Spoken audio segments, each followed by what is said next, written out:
Movie की starting में हम देखते हैं कि निकोलाइन नाम की एक लड़की को एक सेल में रखा गया था, जहां पर वो कुछ सिक्योरिटी गार्ड्स के साथ उलझ रही थी। यहाँ पर ऐसा दिखाया जाता है कि वो लड़की मानसिक रूप से बीमार है। वो लड़की उन गार्ड्स को वहां से चले जाने के लिए और उसे अकेला छोड़ देने के लिए कहती है। वो गार्ड्स उसे वहां से उठाकर एक दूसरी सेल में शिफ्ट कर देते हैं। उन्होंने उसे जमीन पर रख दिया। उनके वहां से जाने के बाद उसे वहां से उठने के लिए कहते हैं। यहाँ हमें पता चलता है कि कुछ भी सीरियस नहीं था, ये सिर्फ एक ड्रिल थी। किसी मानसिक रोगी को किस तरीके से हैंडल करना है इसकी ट्रेनिंग गार्ड्स को मिल रही थी। इसके बाद निकोलाइन अपने जैकेट से लाइटर निकालती है, कहती कि आपने चेक नहीं किया था। निकोलाइन यहाँ पर साइकेट्रिस्ट थे, वहां पर उसे सारे पेशेंट्स की थेरेपी करने का काम था। नेक्स्ट डे हम देखते हैं कि निकोलिन नहाकर बाहर आती है, अपना नाश्ता करती है और टीवी को बंद करती है तो तैयार होकर अपने काम पर गए। वहां पर वो अपनी एक कलीग से मिलती है जो उसे कहती है कि मुझे किसी और के पेशेंट्स को हैंडल करना है। निकोलिन यहाँ पर कंफ्यूज्ड होके उसे आगे जाके क्या करना है। जब वो कलीग से बात पूछती है तो निकोलिन के पीछे एक माउंटेन का फोटो लगाया हुआ था। इसे देखकर वो कहती है कि मैं ट्रैवल करना चाहती हूँ। तभी वहां पर एक अलार्म बज जाता है। सब बाहर निकलकर इंतजार कर रहे थे। इसके बाद सब लोगों को अंदर भेज दिया जाता है। ये एक फॉल्स अलार्म था। नेक्स्ट सीन में निकोलिन और मरी के उन्हें दिए गए पेशेंट से मिलने के लिए जाते हैं। एक पेशेंट का नाम इद्रिस था और उनसे वो पहली बार मिल रहा था। उनको जिस थेरेपिस्ट से पेशेंट मिला था उसका नाम मिस्टर बुगस था। इद्रिस निकोलिन से पूछता है कि आप कैसी हो। निकोलाइन कहती है कि मैं अपने आप से पूछ कर बताऊंगी। यहाँ पर हमें पता चलता है कि इद्रिस को अब लीव मिलने वाली थी। निकोलिन ने उससे पूछा तुम इतने सालों से यहाँ पर क्यों हो। इसका जवाब देने में इद्रिस हिचकिच जाता है, कहता है कि मैंने बहुत सारी लड़कियों को जबरदस्ती की थी। निकोलाइन ने कहा कि ये सब चीजें तो तुम्हारी फाइल में लिखी हुई है, अगर तुम्हारे दोस्त ने तुमसे पूछा तो तुम क्या आंसर करोगे। इद्रिस कहता है कि इसका आंसर मैं तुम्हें बाद में बताऊंगा। अब हम देखते हैं कि निकोलिन जब नहा रही थी तो उसकी मॉम उसके लिए टॉवल लेकर आई।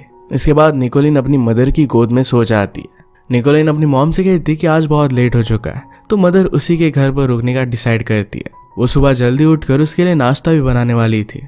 नेक्स्ट डे निकोलिन अपने काम पर गए। वहां पर 4 लोग मिलकर एक मानसिक रोगी को काबू करने की कोशिश कर रहे थे। इसके बाद वो लिफ्ट में जा रही थी, पर वहां पर उसे इद्रिस जॉन के साथ दिखता है। निकोलाइन अपने ऑफिस पहुंच चुकी थी, पर वहां पर अपनी खिड़की से वो नीचे देख रही थी। वहां पर एक आदमी सीपीआर देने वाले डेरिल नाम के एक इटालियन कुत्ते पर रिसर्च करने के लिए कहता है। यहाँ निकोलाइन का सारा ध्यान नीचे चल रही हुई फाइट पर था।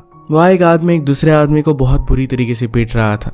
इद्रिस साइड में खड़ा होकर ये सब कुछ देख रहा था। उन दोनों को फिर गार्ड्स काबू कर लेते। इद्रिस वहां से गया और अपने रैबिट्स के पास आया।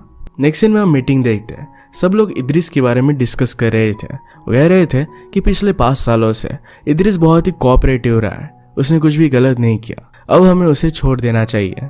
निकोलाइन उसे कहती है कि हम सबकी नजरों के सामने वो अच्छा बन कर रहा है, उसे रियल वर्ल्ड में विदाउट किसी सुपरविजन भेजना ये शायद गलत डिसीजन हो सकता है। सब लोग फिर इद्रिस के केस पर और भी डिस्कस करने का डिसाइड करते हैं। नेक्स्ट सीन में हम देखते हैं कि जहां पर निकोलाइन बैठी हुई थी वहां पर इद्रिस और उसके कुछ फ्रेंड्स ये साथ में खेल रहे थे।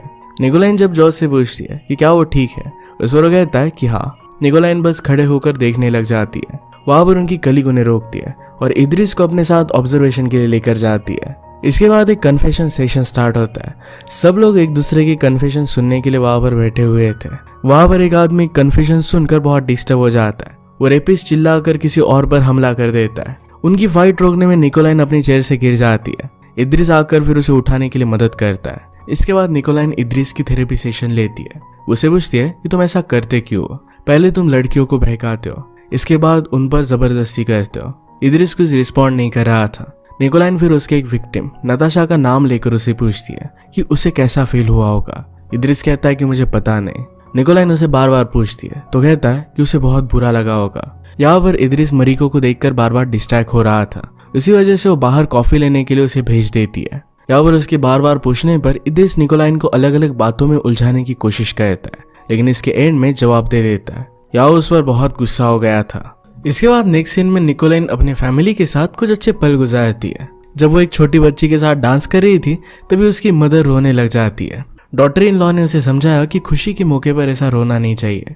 नेक्स्ट मॉर्निंग निकोलाइन बहुत ही जल्दी अपने काम पर निकल जाती है। वो अपनी चीजें थेरेपी रूम में रख कर हॉल में आ जाती है। वहां पर उसे इद्रिस मिलता है जो कॉफी ऑफर करता है। इद्रिस ने उसे कहा कि मुझे किसी और थेरेपिस्ट के पास भेज दो। निकोलाइन इस बात के लिए मना कर देती है। उसे कहती है कि तुम चूज नहीं कर सकते कि तुम्हें कौन सा थेरेपिस्ट चाहिए। इद्रिस ने कहा कि हम दोनों के बीच में सब कुछ सही चल नहीं रहा।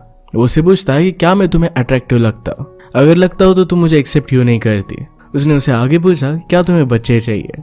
निकोलाइन इस पर गुस्सा हो जाती है, कहती है क्या तुम्हें लगता है कि हर एक औरत का एक ही काम होता है, बच्चे पैदा करना। इस पर फिर से वो गुस्सा होकर न्यू थेरेपिस्ट मांगता है। निकोलाइन ने भी उसे गुस्से में ना कह दिया और वहां से वो चली गई। इसके बाद हम देखते हैं कि वहां पर रहने वाले पेशेंट्स एक बास्केटबॉल मैच खेल रहे थे। वहां जॉन निकोलाइन से पूछता है क्या वो अगले सैटरडे को मैच देखने आएगी। निकोलाइन ने पूछा कि क्या तुम मैच खेल रहे हो। वो कहता है कि उस मैच का मैं सिर्फ एक कोच हूँ। निकोलाइन पूछती है कि तुम किसके अगेंस्ट खेल रहे हो। जॉन कहता है कि हम खुद के अगेंस्ट खेल रहे हैं। जॉन उसे आने के लिए कहता है। यहाँ पर इद्रिस की बॉल आकर उसे लगती है। इस बात को बचकाना हरकत समझकर छोड़ देता है। इसके बाद हमें दिखाया जाता है कि मरी के निकोलाइन और जॉन तीनों को इद्रिस खिड़की में से देख रहा था। नेक्स्ट सीन में वो तीनों एक क्लब में आए हुए थे। सब लोग डांस करते हैं। तीनों बहुत ज्यादा ड्रंक हो गए। इसके बाद निकोलाइन और जॉन एक खाली जगह पर आए और वहां पर इंटीमेट होने लग गए। निकोलाइन इसमें बहुत ही अग्रेसिव होने लग गई थी। इसके बाद नेक्स्ट सीन में निकोलाइन इद्रिस का सेशन ले रही थी। निकोलाइन इद्रिस से कहती है सब लोग तुम्हें यहाँ से परमानेंट लीव देने की बात कर रहे हैं। मैं अभी तुम्हें लीव नहीं देना चाहती, थोड़े दिनों के लिए यहीं पर ऑब्जर्वेशन के लिए रखना चाहती हूँ। इद्रिस कहता है कि क्या अब मुझे मेरी खुद की लीव के लिए तुम्हें कन्विंस करना पड़ेगा। इसी वजह से मैंने किसी और थेरेपिस्ट की मांग की थी। इसके बारे में मरिको को कुछ भी पता नहीं था, पर निकोलाइन कहती है तुम्हें दूसरा थेरेपिस्ट नहीं मिलने वाला। इसके बाद सब लोगों की मीटिंग में निकोलाइन ने सबसे कहा कि इद्रिस सब दिखावा कर रहा है। मैंने जब उसे धमकी दी कि बहुत दिनों तक वो यहाँ पर रह सकता है तो अजीब तरीके से वो बिहेव करने लग गया। ये सुनकर सारे लोग डिसएग्री करते हैं, कहते कि तुम्हें यह सब नहीं करना चाहिए था। वो कभी भी बैड बिहेव नहीं करता। वो बहुत ही कोऑपरेटिव है, सबसे समझदार है और दूसरों के लिए अपनी कंसर्ट भी दिखाता है। वो सबसे ज्यादा कॉन्फिडेंट और मोटिवेटेड आदमी है। इससे ज्यादा डॉक्टर को अपने पेशेंट से क्या चाहिए। निकोलाइन उनकी बात मान नहीं रही थी और इसी वजह से सारे लोग वहां से उठकर चले जाते हैं। इसके बारे में वो कभी और डिस्कस करने वाले थे। सभी के जाने पर वहां पर जॉन आता है। उसके पास बैठकर उसे समझाने की कोशिश करता है कि उसे इद्रिस को अच्छे से जानना होगा। इसके बाद जॉन ने निकोलाइन को डिनर पर इनवाइट किया। निकोलाइन कहती कि वो नहीं आ पाएगी। जॉन फिर वहां से गुस्से में चला जाता है। इसके बाद वो अपने फैमिली के साथ खाना खा रही थी। वो बहुत ही थकी हुई थी। उसकी सिस्टर ने उसे कहा कि तुम्हें अब नहाकर आराम करना चाहिए। जब वो बात ले रही थी तब उसे रियलाइज होता है कि उसके पैरों पर किसी ने अपना हाथ रखा है। इससे निकोलाइन डर जाती है। अगले दिन हम देखते हैं कि इद्रिस और मरी के एक दूसरे के साथ मजाक मस्ती कर रहे थे। तभी वहां पर निकोलाइन आती है। मरी के से कहती है कि तुम्हें एलेक्स बाहर बुला रहा है। उसे वहां से भेज देती है। इसके बाद इद्रिस भी वहां से चला जाता है। निकोलाइन फिर इद्रिस के रैबिट के पास बैठी हुई थी। तभी वहां पर इद्रिस आता है। उसे कहता है कि मेरा एक बेटा भी है। निकोलाइन को इस बात पर बिलीव नहीं होता। उसे कहती है कि इसके बारे में तो फाइल में कुछ भी लिखा नहीं था। इद्रिस कहता है कि मुझे तुम्हारे साथ ऑनेस्ट रहना था, इसी वजह से मैंने तुम्हें यह बताया। वैसे भी लड़कियों को ऑनेस्टी अच्छी लगती है। निकोलाइन ने पूछा कि क्या तुम्हें औरतें और लड़कियां इतनी सिंपल लगती है। इस पर इद्रिस कहता है कि औरतों में ज्यादा फैंटेसी होती है कि कोई उनके साथ जबरदस्ती करे। इसके बाद उसने अपने बेटे का नाम उसे मिलान बताया, जो मैकडोनल्ड्स में काम करता था। निकोलाइन फिर अपने ऑफिस चली जाती है। वहां से वो KFC गई। वहां पर किसी चीज के बारे में सोच रही थी। वहां पर काम करने वाले लड़के से वो 2 बकेट चिकन ऑर्डर करती है। गुड इवनिंग कहकर वहां से चली जाती है।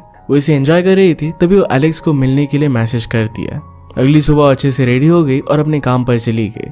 वहां देखती है तो जॉन सबको बास्केटबॉल सिखा रहा था। तभी निकोलाइन वहां पर जाकर डायरेक्टली उसे किस करती है। कहती है कि उसका इंतजार गाड़ी के पास कर रही है। उसके बाहर आते ही इद्रिस उसके पास आता है। कहता है कि उस पर लिपस्टिक अच्छी नहीं लगती, तुम्हें लिपस्टिक नहीं लगानी चाहिए। निकोलाइन इस बात को इग्नोर कर देती है और वहां से चली जाती है। ये सब जॉन देख लेता है। जॉन ने बाहर आकर निकोलाइन से पूछा कि तुम्हारे और इद्रिस के बीच में चल क्या रहा है।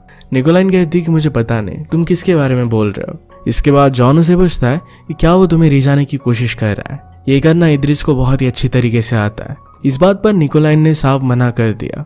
जॉन निकोलाइन को इद्रिस से किसी भी तरीके से प्रोटेक्ट करने की बात करता है, पर निकोलाइन इस बात पर भड़क जाती है। कहती है कि मुझे किसी की भी प्रोटेक्शन की जरूरत नहीं है। अगर तुम्हें उस टाइप की लड़की अच्छी लगती है जिन्हें प्रोटेक्शन चाहिए तो वैसे तुम कोई ढूंढ लो। इस पर जॉन बहुत गुस्सा हो जाता है और वो अपनी गाड़ी लेकर वहां से चला गया। यहाँ पर हम देख सकते हैं कि निकोलाइन की फैंटेसीज उस पर हावी हो रही थी।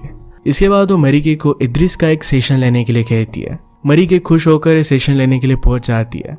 मरीके ने इद्रिस से कहा कि अगर तुम्हें 4 घंटे की लीव ऑफर करी गई तो तुम कहाँ पर जाओगे। इद्रिस कहता है कि मैं सी साइड देखूंगा। मरीके ने पूछा कि क्या तुम 4 घंटे में जाकर वापस आ सकते हो।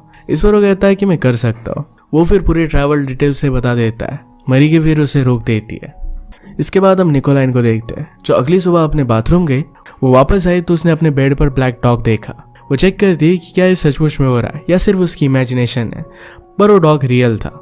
निकोलाइन फिर अपने फ्लैट के नीचे आती है। वहां पर उसने देखा तो इद्रिस वहां पर पहले ही आ चुका था। वो फिर उसे सी साइड लेकर जाता है। वो अपने हाथ आगे कर इस मूवमेंट को एंजॉय करता है। निकोलाइन उसे पीछे खड़े होकर देख रही थी। इसके बाद उसके पीछे पीछे जाती है। वो फिर निकोलाइन के पास आ गया उसके बहुत करीब आ जाता है। वो उसे कहता है कि तुम्हें मुझसे जो चीज चाहिए ये मैं तुम्हें नहीं देने वाला। इसके बाद वो वहां से जाने लगता है। रात में फिर निकोलाइन अपने घर पर वापस आती है। उसकी मॉम उसका वेट कर रही थी। वो फिर अपनी मॉम की गोद में सो जाती है। अगले दिन निकोलाइन ने आकर इद्रिस से कहा कि अब टाइम हो चुका है, अब तुम्हें थेरेपिस्ट चेंज करना चाहिए। वो कुछ आगे बोलती इससे पहले इद्रिस वहां से उठकर चला जाता है। इसके बाद जब निकोलिन बाहर आती है तो हम देखते हैं कि इद्रिस ने अपने रैबिट को मार दिया है। वो बहुत ही ज्यादा गुस्सा हो गया था। निकोलाइन उसके पीछे गई और उससे पूछा कि क्या तुम ठीक हो। इद्रिस कहता है कि मुझे अब एक न्यू थेरेपिस्ट की बहुत जरूरत है। वो फिर उसे एक कोने में लेकर गया और वहीं पर उसके साथ इंटीमेट होने की कोशिश करता है। निकोलाइन भी उसके साथ अग्रेसिव हो जाती है। तभी वहां पर इद्रिस का अलार्म बज जाता है। वहां पर निकोलाइन को बचाने के लिए गार्ड्स आके, पर निकोलाइन कहती है कि फॉल्स अलार्म था और उसे बचा लेती है। इसके बाद हम देखते हैं कि नेक्स्ट डे निकोलाइन जब अपने काम पर आती है तो वो खोई खोई सी थी। किसी के उसे बुलाने पर भी उसे सुनाई नहीं देता। वो घर जाकर फिर घर साफ करने लगती है। तभी वहां पर इद्रिस आ जाता है। निकोलाइन पूछती है कि तुम यहाँ पर कैसे आ गए। वो कहता है कि मुझे 2 घंटे की छुट्टी मिली है। वो फिर उसे अंदर बुलाकर कॉफी देती है। इद्रिस उसे डेट करने की बात करता है। निकोलाइन ने कहा कि बात इम्पॉसिबल है। इसके बाद वो दोनों सोफे पर बैठ जाते हैं। यहाँ पर वो दोनों एक दूसरे से बहुत ही अट्रैक्टेड थे। इद्रिस फिर सारे कर्टन्स बंद कर देता है। उसकी जो फैंटेसीज थी ये निकोलाइन के साथ वो कंप्लीट करता है। निकोलाइन को भी यही चाहिए था। इंटीमेट होने के बाद वो वहां से चला जाता है। इद्रिस के जाने के बाद निकोलाइन को उसकी मदर का मैसेज आया। वो उसे कहती है कि तुम एक स्ट्रांग औरत हो। ये मैसेज सुनने के बाद निकोलाइन जोर जोर से रोने लग जाती है। सब कुछ ठीक है ऐसे एक्ट करते हुए वो बस से ट्रैवल करते हुए अपने काम पर जाती है। वो इद्रिस के सेल में गई। वहां पर अंदर जाकर अपने कपड़े निकालने लग गई। उसे इंटीमेट होने के लिए सीड्यूस करती है। इद्रिस भी उसके करीब आ गया। तभी निकोलाइन ने अलार्म बजा दिया। इस पर इद्रिस उसे हार्म करने की कोशिश करता है, पर गार्ड्स वहां पर आ जाते हैं और निकोलाइन को बचा लेते हैं।